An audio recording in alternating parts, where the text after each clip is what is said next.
साधारण से घर में जन्मा, लाड प्यार से बड़ा हुआ, खूब मिला लोगों का प्यार, अब उसी राजनीति का कर्ज उतारने निकल पड़ा है तूफान। संगरूर जिले के गांव सतोज में एक मामूली से परिवार में 17 अक्टूबर 1973 को माता हरपाल कौर और पिता मास्टर महेंद्र सिंह के घर जन्मा एक कलाकार, एक व्यंग्यकार, जिसे लोगों के प्यार ने एक आला मुकाम तक पहुंचाया। आज उन्हीं का कर्ज उतार रहे हैं सत्ता की बनवास भगवत मान। अब नजर डालते हैं उनके बीते कल पर।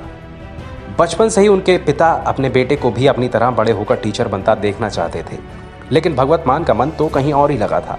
उन्हें मिमिक्री में मजा आने लगा। दूसरों की नकल उतारना और लोगों को हंसाना अच्छा लग रहा था। जब स्कूल में थे तो स्कूल के टीचर्स की मजेदार नकल करके पूरे स्कूल का दिल जीत लिया करते थे। तभी से मान फेमस हुए और सिलसिला चल पड़ा। आगे की पढ़ाई के लिए पटियाला गए। पंजाब यूनिवर्सिटी के लिए नेशनल यूथ फेस्टिवल से दो गोल्ड मेडल लेकर आए। कॉलेज के बाद करियर तय करने का दबाव बनने लगा। घर वाले सरकारी नौकरी के लिए कह रहे थे, लेकिन मान अपनी शर्तों पर चलना तय कर चुके थे। तब उन्होंने कॉमेडी की फील्ड में आगे बढ़ने का फैसला कर लिया और यह फैसला उन्हें पंजाब के संगरूर गांव के साथ साथ दुनिया भर में ले गया। 19 साल की उम्र में पहला कॉमेडी कैसेट निकालने के साथ साथ दुनिया भर में लाइव शोज करने तक मान की लोकप्रियता का ग्राफ लगातार ऊंचाइयों की सीढ़ी चढ़ता जा रहा था। पंजाब की लोकल बसों में उनके कैसेट्स लूप पर बजने लगे थे।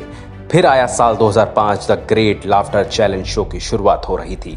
देश भर में ऑडिशन चल रहे थे। चुने जाने वालों में भगवत मान का भी नाम शामिल था। मान फिनाले तक पहुंचे थे। वो दौर ऐसा था कि जब मान स्टेज पर परफॉर्मेंस दे रहे होते थे तो उनके सामने जज वाली कुर्सी पर शेखर सुमन के साथ बैठते थे नवजोत सिंह सिद्धू। इसलिए कहते हैं कि समय से ज्यादा बलवान और कुछ नहीं होता।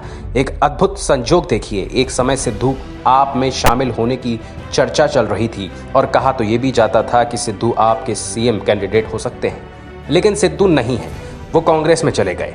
भगवत मान आ गए, बीच में रूठे भी, लेकिन फिर वापसी कर ली।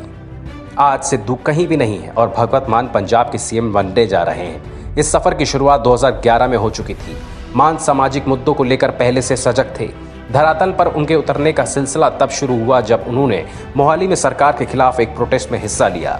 उसी समय में पंजाब की चर्चित बादल परिवार में फूट पड़ गई। मनप्रीत सिंह बादल ने अपनी नई पार्टी बना ली।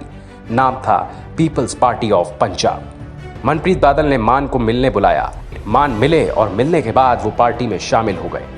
2012 का विधानसभा चुनाव लड़े और बुरी तरह हारे। पार्टी को एक भी सीट नहीं मिली। मनप्रीत बादल ने बाद में कांग्रेस ज्वाइन कर ली। उस वक्त एक संभावना ये भी थी कि अब भगवत मान राजनीति छोड़ सकते हैं। इसी बीच एक नई पार्टी किलकारियां मारनी शुरू कर चुकी थी। नाम था आम आदमी पार्टी। अन्ना हजारे के आंदोलन से निकले लोगों ने सिस्टम में रहकर सिस्टम को चुनौती देने का मन बना लिया था। मान ने उनका हाथ थाम लिया। 2014 के आम चुनाव में देश भर में नरेंद्र मोदी और उनके गुजरात मॉडल की चर्चा थी।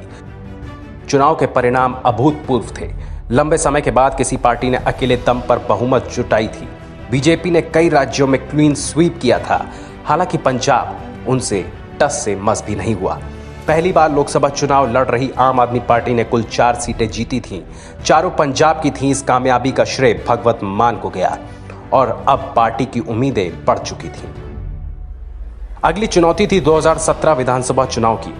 उस समय पार्टी में मेहनत की थी भगवत मान ने और जीत का दावेदार भी बताए गए थे। बस एक कमी रह गई, पार्टी अंतिम समय तक सीएम कैंडिडेट का नाम नहीं बता पाई।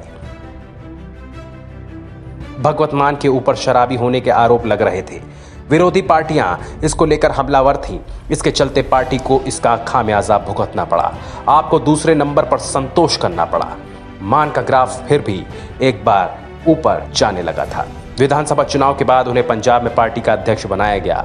मार्च 2018 में उन्होंने अचानक अपने पद से इस्तीफा दे दिया। दरअसल बात यह थी कि अरविंद केजरीवाल ने अकाली नेता विक्रम सिंह मजीठिया पर ड्रग व्यापार का आरोप लगाने के बाद उनसे माफी मांग ली थी। मान इससे नाराज थे। उन्होंने इस्तीफे की चिट्ठी भेज दी, लेकिन ना तो चिट्ठी पर हामी भरी गई और ना ही नया पार्टी प्रेसिडेंट बनाया गया। 10 महीने बीते और आखिरकार मान को मना लिया गया। हालांकि इन सब के बीच उनका शराबी वाला टैग उनका पीछा नहीं छोड़ रहा था। उनके ऊपर लोकसभा में शराब पीकर पहुंचने के आरोप भी लगे। उस समय उनका नारकोटिक्स टेस्ट होने की भी मांग की गई। भगवत मान की ये छवि पार्टी के लिए गलत साबित हो रही थी। जनवरी 2019 में बरनाला की एक रैली में केजरीवाल मान को साथ लेकर आए। वहां उन्होंने ऐलान किया कि मान ने पंजाब की खातिर शराब को त्यागने की ठान ली है। अब वो दोबारा शराब को हाथ नहीं लगाएंगे। अब 2022 में भगवत मान पंजाब के मुख्यमंत्री बनने जा रहे हैं।